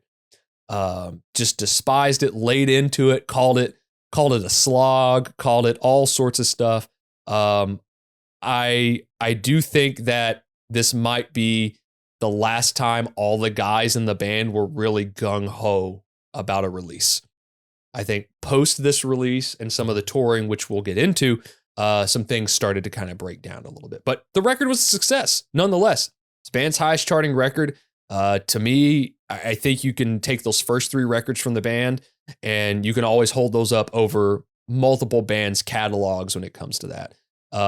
All 3 of their first 3 releases have gone gold, if not platinum at this point. But the touring cycle, this band toured a fucking lot for this record. I think they did the most tour dates they've ever done for this album cycle. But they did what they refer to as a guerrilla tour prior to the album's release that started, roughly at the end of January and went up to the early part of March. And the guerrilla tour was basically an unpromoted tour of just them playing really tiny venues across the US. I dug and searched and finally found the dates. The only way I could find the dates was someone was selling a t-shirt on eBay from the fucking tour and the dates were on the back. That was it. But they played a couple places of note that are really small. They played the Whiskey A Go-Go in Hollywood. They played a place called O'Malley's in Chicago, Illinois, which I had to look, and it's just a fucking bar. They played just a bar. And then they played CBGB in New York. Like, there's other places on there like Jackson, West Virginia, and a couple different things, but like tiny fucking venues. Chad's quoted as saying like, hey, it was interesting the way we did it. It's a bummer that, we'd get to a town and we knew we could sell 4,500, tickets, and, 4,000 of those people aren't going to get into the venue, but it was cool to play these like wall to wall fucking shows like that. I think Chad got sick at one of the shows. They had to cancel it. And the next day they played CBGB and the place was apparently fucking crawling with people. So, I mean, that's fitting for that. So interesting route of that. I know there've been some questions for Matt, and Matt fucking hated the tour. He was just like, God damn, it was fucking grueling doing those venues like that and doing that all over again, because it was apparently in and out. The show was done. They got in, they went to the next city, as opposed to maybe having like a day off or here or there. But that tour apparently went across the US and went to Germany, France, and the UK as well. So they hit it pretty fucking hard right out the gate. And then not terribly long after that, they started a 7-week long headlining tour with acts such as Life of Agony, American Head Charge, and Chad's own record label release, Blood Simple. And this tour started on March 29th and went all throughout the US until May 15th. I mean, they're playing pretty good sized venues here, some amphitheaters, some larger clubs, probably 2,500 seaters at this point. I noticed something primarily with the touring for this is they never really took out a ton of like younger bands. They took out bands that were very similar in styling, and they weren't taking out like Slipknot did for their arena tours. They were taking out like Shadows Fall, Lamb of God, bands like that. This band wasn't doing that. And maybe that was record label stuff. Maybe Slipknot had enough heft at that point of multi-platinum albums. They could do whatever they wanted. Mudvayne didn't have that chance, but still to say that there's still nothing here that says that they didn't tour their asses off. Immediately after that tour, they hit Australia. They hit the festival dates in the summer, all up to what was known as the largest touring, the largest tour for a metal band to do during this time frame, which was Ozzfest. Mudvayne was considered they were the surprise band on the main stage. They were the third from the headliner. They played directly before Iron Maiden and Black Sabbath. And this was a weird tour. This was kind of the second to last tour before Ozzfest really started to go. I noticed with research that a couple of the dates got canceled due to low ticket sales, which is pretty fucking wild, especially when you looked at this a couple years before and they were doing record numbers. But this also shows maybe where the record industry was at this point in time. But they were playing with Iron Maiden. They were playing with Black Sabbath. They were stoked to play with these bands. They also on this tour in particular was a band called Wicked Wisdom. Are either of you familiar with that band? No. That is Jada Pinkett Smith's metal band. Never heard of it. You're good. We're all right. All right. Yeah, we're good. We can pass right through that. But no, this tour had those bands. Fucking Will Smith's gonna slap the shit out of you if you don't. Take my wife's metal band's name out of your fucking mouth. I know there are great stories. There are great stories of guys being interviewed, and they're like, yeah, like I would look side stage and there's Will Smith. Like, that's wild. Fucking weird. He's the richest dude on that fucking tour for sure.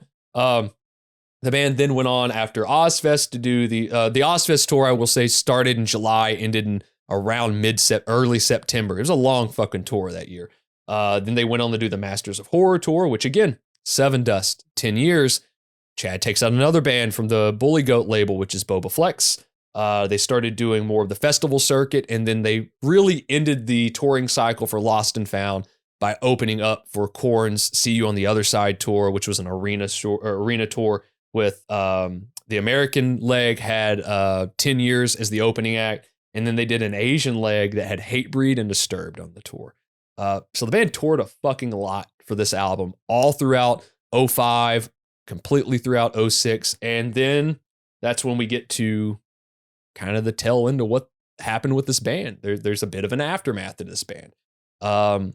During late 06, Chad and Greg were approached by Tom Maxwell of Nothing Face, who the guys had originally met, I think, in touring for LD50, and they had all started talking about doing a side project. And nothing came to fruition, just something the guys were talking about. The bands were really busy. I think Nothing Face ended up doing really well. But during this time frame, Vinnie Paul enters the picture. Obviously, Vinnie Paul had not played music since the tragic passing of Dimebag Darrell and Damage Plan, and Hell Yeah was formed.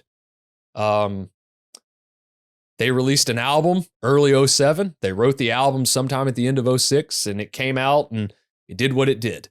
I am not a fan of Hell Yeah, and I don't think either of you guys are either. I think it's all right to say that. It's all right. Everybody can be a fan of whatever they want to be. I grew up listening to Pantera records. This is not the band for me. I am bummed of the fact that this band kind of took precedent over Mudvayne. And I think, as I mentioned before, this is where there was lack of attention being paid to Mudvayne because of Hell Yeah. But I also think the guys were probably burnt the fuck out and probably all needed to do something different. They'd been at each other. They'd been around each other for 6 years nonstop, like absolutely nonstop, just grinding it a fucking way. And the band essentially takes a hiatus after releasing 2 more records, The New Game in 2008 and a self-titled record in 2009. And those albums were recorded together. The way it was set up is they recorded them together, and I believe they went back to Dave Fortman, and Fortman came out in an interview and said, all right, they're going to release this album, then 6 months later, you're going to see another one. Almost like a load reload situation. There was little to no touring for either of those albums. There was little to no promotion for either of those albums. There were music videos made, but no promotion, which when that stuff started to be released, obviously I'd gone on to listen to much more aggressive music at this point. I'd still kept an eye on the band because it's got one of my favorite players in it. And I just kept going, how is there no promotion? How is there no tour? There's nothing going on. And basically everything took a backseat for Hell Yeah's touring cycle and album recordings. And basically in 2010, it was announced that the band was going to be on hiatus until 2014. And that's the last anybody ever heard. That was it. The band never broke up, but they were on hiatus. And you didn't hear anything till 2021. The band announces a return. Their first shows in 12 years. That was in 2021. The band has toured consistently since then. Pretty well nonstop, actually. I know Austin actually got a chance to see them open for Megadeth. That's true. It was a random weekday night. My brother and I went kind of randomly. Just a fucking Tuesday. It was in fucking Tinley Park. There's an amphitheater out there, and they were on that tour. Yep. That's a weird tour. I went for Megadeth, and Mudvayne was there, and I saw Mudvayne. You saw Mudvayne. I saw Mudvayne. I've never seen them. Never seen them. I don't know if I would, and that's not a slide on the band. I'm sure it would be a great show. I'm sure it'd be fun. I don't necessarily like the aspect of the makeup kind of coming back. That seems like, let's get past that. But that's just a personal feeling. I don't really give a shit. It's not my decision. You know, those guys are going out as long as they're having a good time, doing what they want to do, and they're enjoying it. More power to them. But for anybody out there that does want to see Mudvayne live, you have a chance now. New music has even been discussed. Maybe it'll be fucking weird. Hopefully it'll be weirder than weird. Hopefully it'll be something more in line with the first 3 records. I would love to see that. I'm actually not very familiar with the band's last 2 albums because I listened to a couple singles and went, okay, this is cool. It sounds like when bands kind of sounds like what happened with Metallica and Megadeth to me. They put out their like big hit record, right? They put out Countdown and they put out the Black Album. And they started going more into that kind of rock and roll structure vibe as opposed to kind of keeping that edge. And the songs to me just lost their edge. And I kind of lost it. It lost my attention is what I'm getting at. And I don't dislike the band for doing that. That's their decision. Just those records aren't for me.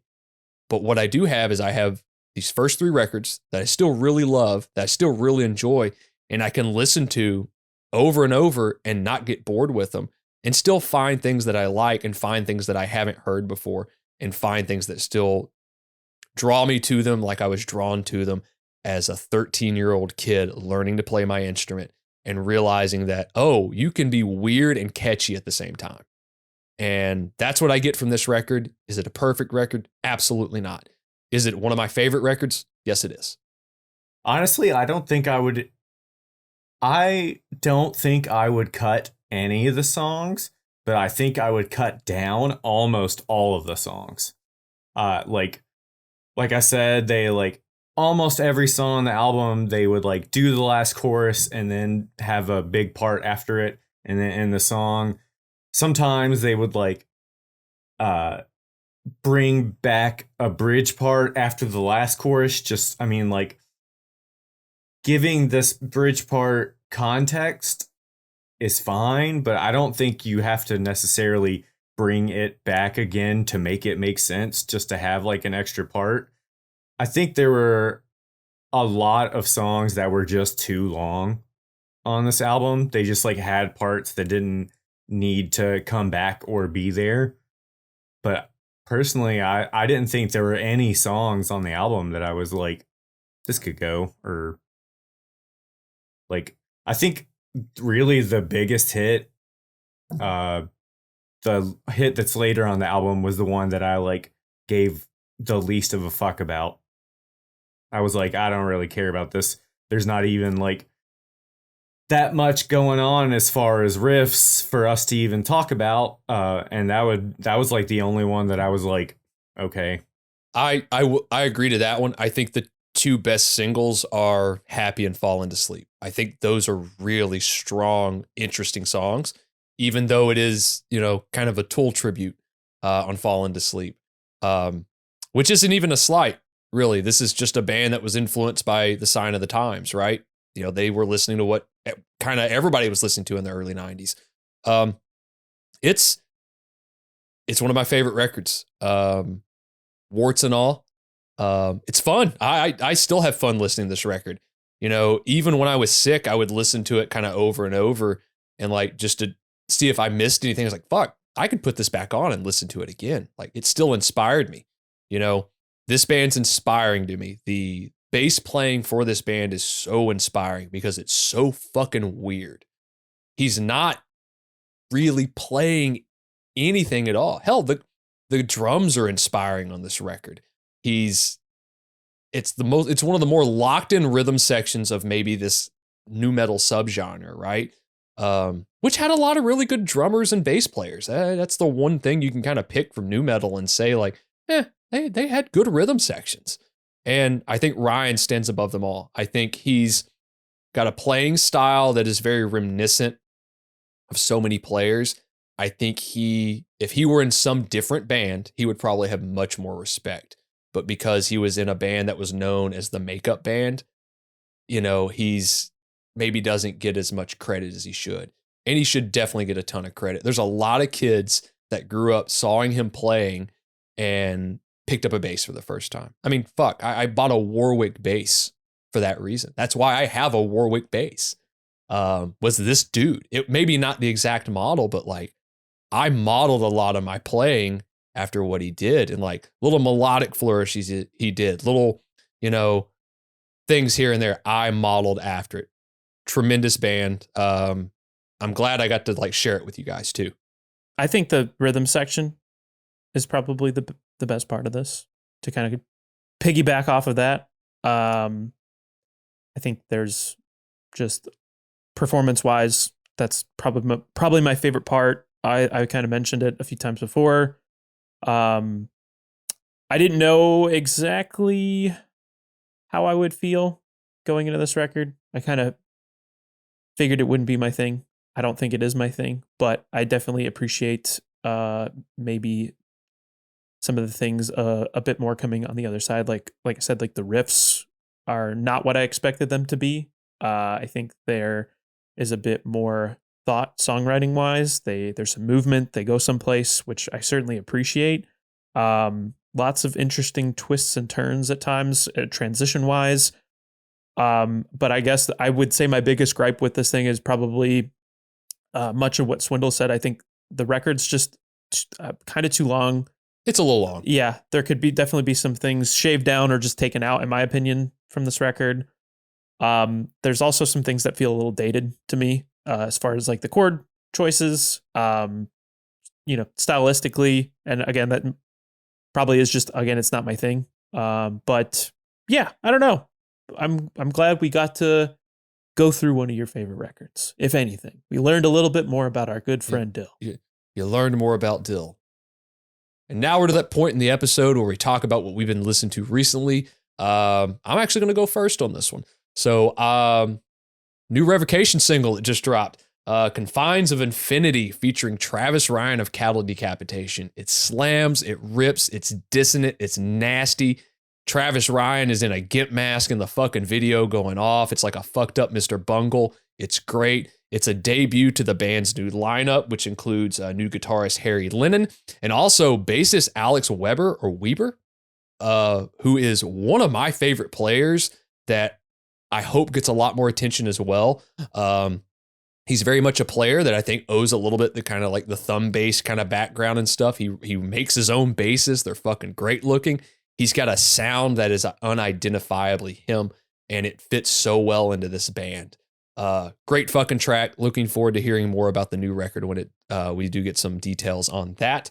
And then another album I wanted to kind of highlight is the band Jinger released their newest album a handful of weeks ago called Duél, released through Napalm Records. If you're a fan of this band, you already know what you're going to get. It's a blending of the band's band's Ukrainian influence.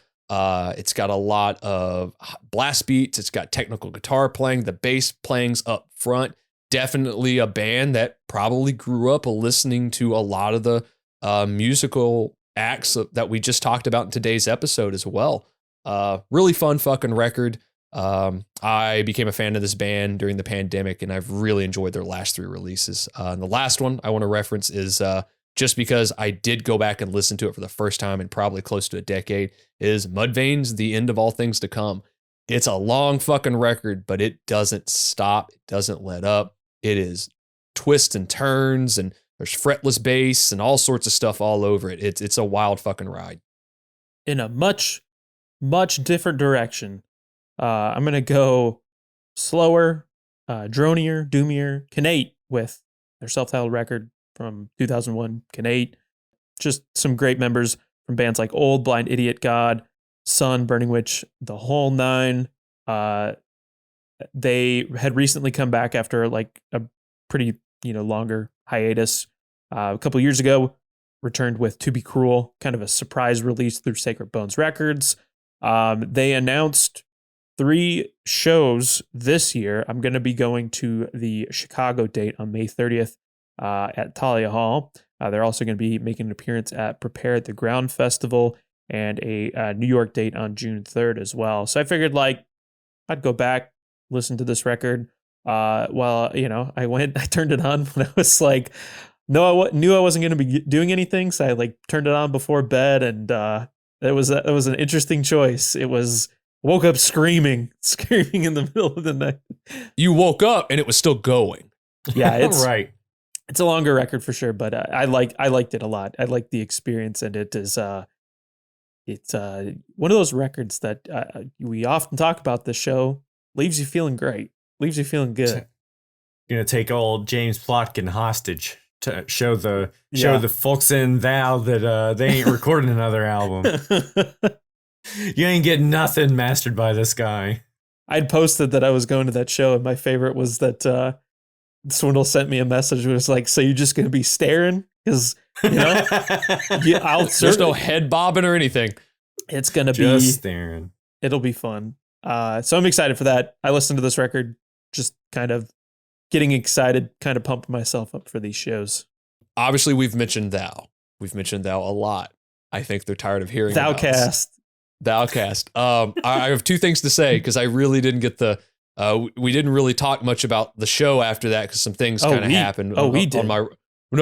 You did. Well, some things happened on my ride home, and but seeing that band live makes me appreciate them that much more because they're a completely different animal live. They really are. when you hear them live versus record, there's something about the records that don't quite reflect what you see live. And that's not a slight. I think that happens with a lot of bands. You get to see something completely different live. And two, I walked into a local record store recently and just like on a lunch break, and I picked up Crowbar's Lice Bud for the Downtrodden and a Windhand album. And the guy at the desk was talking to me. He's like, "Oh, this Windhand record's great." I was like, "Yeah. You ever heard of Thou?" Just like dropped it. He's like, "Nah, I haven't really spent much time with him." Went, "All right." You wrecked him. You ruined his life. Anything. Go listen to it. If Windhand blew your fucking mind, then like you're gonna really like Thou too. Kind of going off of what you said about hearing the differences live and on recording. Last year, I got to witness some great performances by Chicago's own Pelican with our good buddy John Wooten Photo. You can follow him on Instagram. Takes a lot of great shots. And so we went to this little kind of tavern that's like right in Wrigleyville called G-Man. And Pelican was performing. It was going to be all new stuff. And it was stuff from their upcoming release, Flickering Resonance, that's going to be out May 16th through their new label, Run for Cover, which is also interesting and wild to see. But so I got to see these songs performed a couple times last year. G-Man and then next door at the Metro as part of like the Russian Circles kind of anniversary shows. I like loved what I heard, and you could tell that there was a similar vibe to everybody in the room. And so, they kind of said like, we like to, before we go into studio, we like to perform and kind of flesh these songs out live, see what works, what doesn't. And so they, recorded their first album in 6 years. It's going to be out on Run for Cover again, which is fucking nuts. They recorded with Sanford Parker, who they've worked with before. Of course, Spirit Adrift, I Hate God, Biob. They got some upcoming US shows as well, Russian Circles this March. Then they got some more US shows with Porcelain in July and some European dates in August. The first single is called Cascading Crescent, and it sounds fucking great. Sounds awesome. Can I like just elaborate on the sound of that one? I don't think any of it, when you get into a car, unless you've spent money on aftermarket stuff, most car stereos don't sound amazing. I think we all know that. I got in my car and that thing fucking blew out the speakers. Like the sound of that thing is tremendous. Like usually something in car speakers just gets lost. The bass, fuzzed out bass on that track sounded like Remission on steroids. Like it was tremendous. I was like, fuck, this band just like perfect. That was exactly what I wanted to hear that day. Yeah. It's been a long time coming, and I'm stoked to hear, what it sounds like having experienced it live now on the record. But that's what I've been listening to. Swindle. What have you been listening to? My one recommendation, the band Idle Heirs. They released their first single, Rare Bird, off of an album that comes out April 11th of this year, which is called Life of Violence, is the name of this record. Sean Ingram of Coalesce, vocalist of this band. I think there's really only one other full-time member of the band whose name is Josh. He is a producer. I think on the episode where we interviewed Sean, he said they kind of met each other through a shared love of post-metal, and this album is, well, this song, because we definitely haven't heard the full album. No. The song is a post-metal song. There's singing, a lot of singing on this song, which is very different than Sean's other vocals, but you can still definitely tell that it's Sean from Coalesce in the screaming. Also, I think when we talked about Coalesce and when we've talked in person about it, like you can kind of tell that it's like very, very loosely written. Like they just were kind of feeling out the song, feeling out the parts. This seems a lot more like plotted. Like there's a lot more intention to the writing of the songs in this, but it still is like pretty mathy, but it's really cool. And again, this one song, not that I've heard the whole album yet. It's hearing that version of Sean as opposed to the Coalesce Sean, which obviously he's going to sound like him. But hearing the excitement in his voice when he described the project and the story about recording in Norway and like, oh, so fucking cool, and adds to a vibe of this really fun single that was released. Really fun single. Guys are fucking this up so bad. I like it a lot. It's a really fun single. Sean did a good job. I back that a lot. Well, that's what we've been listening to this week. You can check out those links below where to pre-order those records. Definitely support them. Check them out. We also have official playlists that are curated every week. So if you're looking for something new, you can find it there on Spotify, on Riffs on Repeat, Hits from the Crypt, on Apple Music. Dylan does reviews as well on our YouTube channel, reviews from the Dillbozer's Den. You can follow us at Riff Worship Pod on Instagram and Twitter. You can also email us there at riffworshippod@gmail.com if you want to reach out. Subscribe, like, do the whole thing, or don't. But we really appreciate it. Please do it. Other than that, it's good to have you back, Dill. Me back. Back. We'll be back next week with something else. See you later.